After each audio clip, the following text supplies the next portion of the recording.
He's a guy that's coming up, trying to prove himself. He's been calling my name for years. If your match don't, you know what I'm saying, happen, we gonna run it. Gotcha. The reason why I say this fight needs to happen again because both fighters have something to prove. I just saw a tweet from Gervonta Tank Davis saying that he was going to activate the rematch. I expected to see a knockout.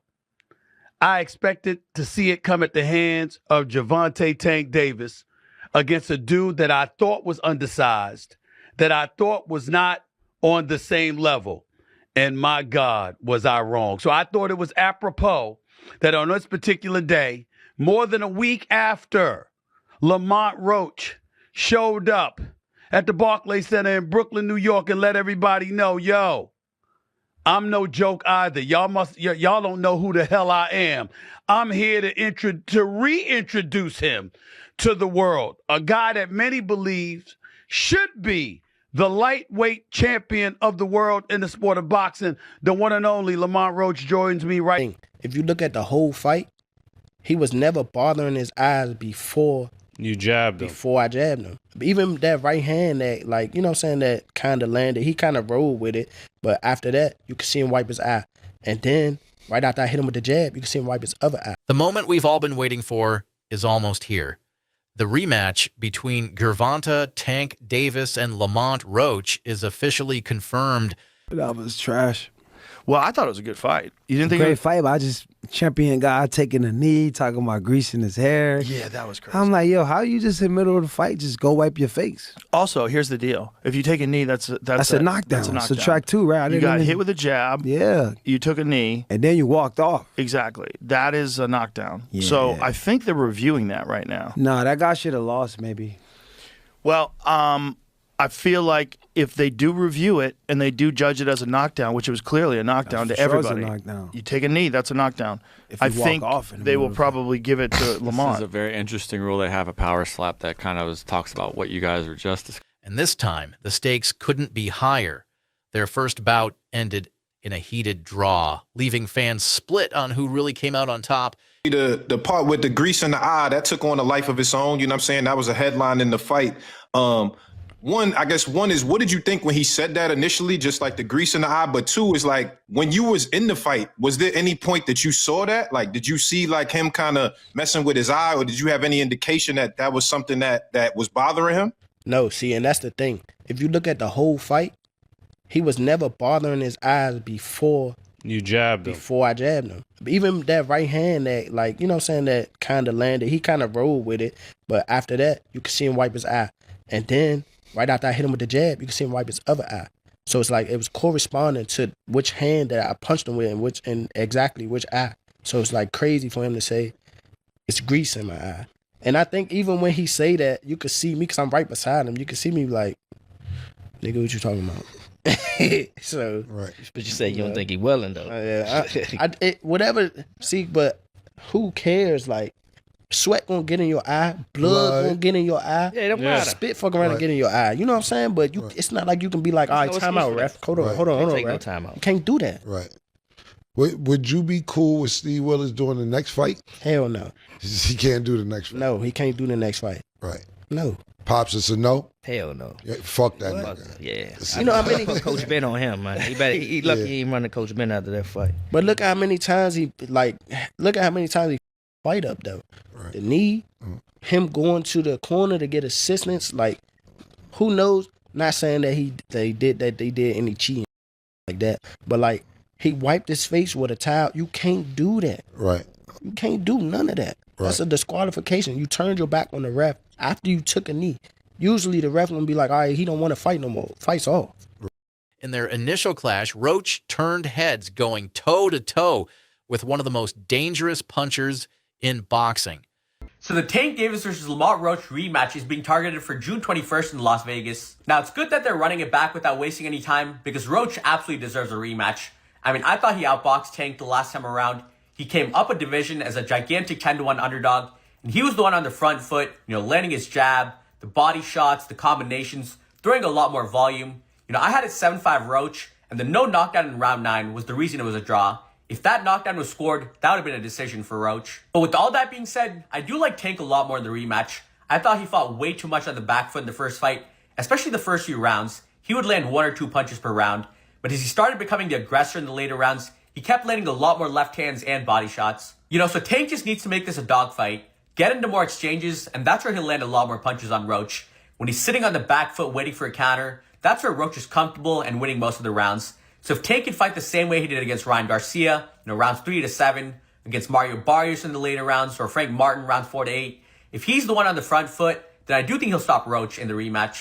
Despite entering as the underdog, Roach made an early statement, landing precision jabs, body shots, and constant pressure that had Tank fighting off the ropes. You got any grease in your hair tonight, Tank? That is it. Lamont, please say that in the second fight. Any questions? You got any grease in your hair tonight, Tank? Like, you got any grease in your hair tonight, Tank? Like, hey, bro, be on that. Because here's the thing. He never hurt Roach.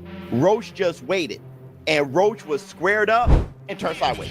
And I'm like, oh, my God. I didn't think he had that. He was like, I'm like, oh, my. And then he just sitting there like, you can't.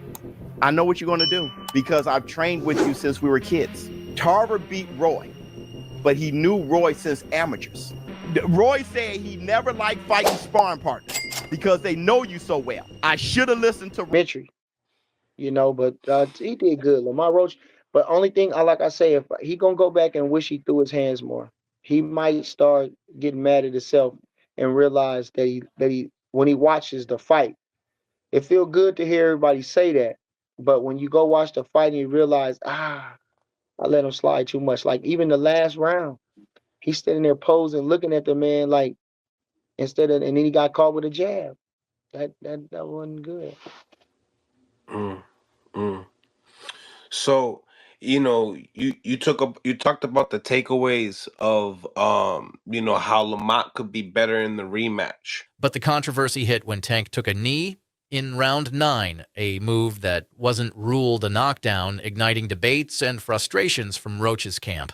Gervonta doing this shows that it wasn't an outside strange occurrence, that it may just be a part of his DNA. For him to get hit in amateurs and then take a step back and take a knee when he obviously wasn't hurt, it just shows to me that instead of gritting it out, all right, and possibly get knocked out or taking those chances, he'd rather take a knee to disrupt the momentum and then start over. That's how I'm taking it. It can be a great strategy or it can be the bully complex. That when you meet somebody and they're not fearing you or they're not retreating or backing away from you and they're showing poise and the ability to withstand your output and give some back, like any bully, they kind of unravel. But don't count out Tank. The champ is hungry to prove that the first fight was a mistake and that he's the better man inside that ring. Surprised by Roach and Tank. What do you think the biggest surprise was in the fight? It wasn't a surprise because we know Roach. It wasn't a surprise. Mm-hmm. Roach can fight. A lot of people think because a person is not popular, that they don't exist. There's fighters out there that can rumble. They just got to get the opportunity, Mm-hmm. Speaking of rematches, Jalil Hackett is getting his opportunity again to fight the guy that he had a controversial loss to. It'll be happening in Florida, I think, next week? March 15th, I think. Let's talk about I'm rocking a major shirt now. Major. Yes, sir. Tell me, how's that rematch look like, and then what's the difference makers coming into this fight? The first fight, I thought, everybody thought Jalil won. We just got to turn, hit the gears a little harder. We ain't really got to change too much. Just got to put the icing on the cake, Put the icing on the cake this time, that's all. He did enough to win the last fight, but we was in somebody else's territory, This time around, being in Florida, do you feel like it's a mutual zone? Yeah. It's more of an even playing field in Florida. Okay. Do you feel like he needs a stoppage to win the fight due to what happened the first time?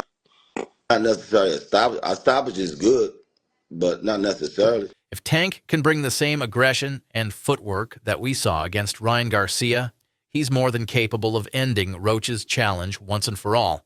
Rematch, that next game, what do you do that you didn't do the first time? Is that a valid question? Well, I don't know if he pitched a shutout, but he definitely fought a perfect game. Perfect fight for him. For that fight, right? So above and beyond what we've ever seen from him, something that people who knew him and knew him personally knew that he has that in him, but being able to do it on the big stage underneath those lights, that's a whole different thing. He was able to do it. You know, it was packed in there. It was 19,000. I was in the room. I mean, they were literally booing him when he was on the Megatron above the ring. You know, so for him to walk into hostile territory, perform the way that he performed from beginning to end, I mean, I tip my hat. It was amazing. But in terms of pitching a shutout, I don't agree. It was a very, very close fight. No, but what I mean by it is the perfect fight. Can he elevate from that? Yeah. No, I absolutely understand. So in terms of can he elevate his performance? Yes and no. I don't think he can do anything that he was once he really found his rhythm better, because I think that was literally his catch and shoot, his rolling, his ability to catch those punches, his mindset when he did get touched, his ability to walk through. But I think he can be a little smarter in the way that he cuts off the quadrants of a 12-rounder. Understanding what a 12-rounder and how to fight a 12-rounder is a skill that takes time. You have to go 12 a bunch of times. You have to be world-class guys. Being able to be a little busier for early on to make sure that you understand that you are the B-side. You need to make sure these judges absolutely know without a doubt in their mind that you won that round. Being a little more aggressive early on, letting the hands go a little earlier, putting the exclamation on the points in the early rounds the way they did it the later rounds, I think will make a big difference in how he could actually improve on what he did the first time. Roach, however, isn't backing down. The rising star sees this as his golden opportunity to leave a legacy. Gervonta Davis versus Lamont Roach is staying as a draw, which is bullshit because Gervonta Davis obviously took a knee and it should have been counted as a knockdown, but it wasn't. But this just means that Lamont Roach is going to take Gervonta Davis in the rematch, unless Gervonta Davis ducks the rematch with Lamont Roach because he knows he's going to get his ass whooped once again. If I get touched, I'm coming on that ass. And he's not just coming for the win. He's out to finally settle the score and show the world he belongs at the top level. Wasn't wilding like usual, right? Yeah. And the rematch, he'll be able to prove himself. I don't really believe there was a reason to call out a knockdown if you don't call Roach's shit a knockdown as well. They both was on the knee, pause. They both took a knee. So it cancels each other's out. It's either both are knockdowns or none. And neither are. So what we talking about? No, they definitely hate Tank. That part is a fact. Nah, I don't. I'm saying not in saying general. us. In general. I'm just saying like couldn't wait. He got to Mayweather level where people hate him. When you do well enough, people look for you to. That. Yeah, that's good. Success breeds that. When you that's a fact. Either they love you or they hate you. There's no in betweens. No longer indifferent for you because everyone knows you. The highly anticipated rematch is scheduled for June 21st in Las Vegas. Wipe the team right back. I'm believing him. I didn't see him hurt or anything like that. I get that part. I saw him hurt when he got popped with a counter from Lamont Roach and he stumbled backwards because he got hit with a shot while throwing a punch in an earlier round. So I'm certainly not going to do that. Here's the important point to mention. All of us got to stand down and give Lamont Roach an apology. I thought that brother was going to get beat down because I saw a dude that was a bantamweight champion. I said, why are you moving up to fight this guy? Why is Gervonta Davis taking this fight? This guy's too small. What the hell is going on? He was a featherweight champion. You're a lightweight. What the hell is going on? Why would you take that fight? I didn't understand it. What I didn't know is that once Lamont Roach stepped into the ring, he would be the bigger fighter. What I didn't know is that once he was in the ring and he looked like the bigger fighter, he fought like the bigger fighter because, ladies and gentlemen, from opening bell, he walked right to Gervonta Davis, walked right to him and stayed in his face all night long. If he backed up at all, ladies and gentlemen, it was 5% of the time. And the energy surrounding this showdown is unmatched. Who's got the upper hand in this epic battle? Let us know your prediction in the comments below.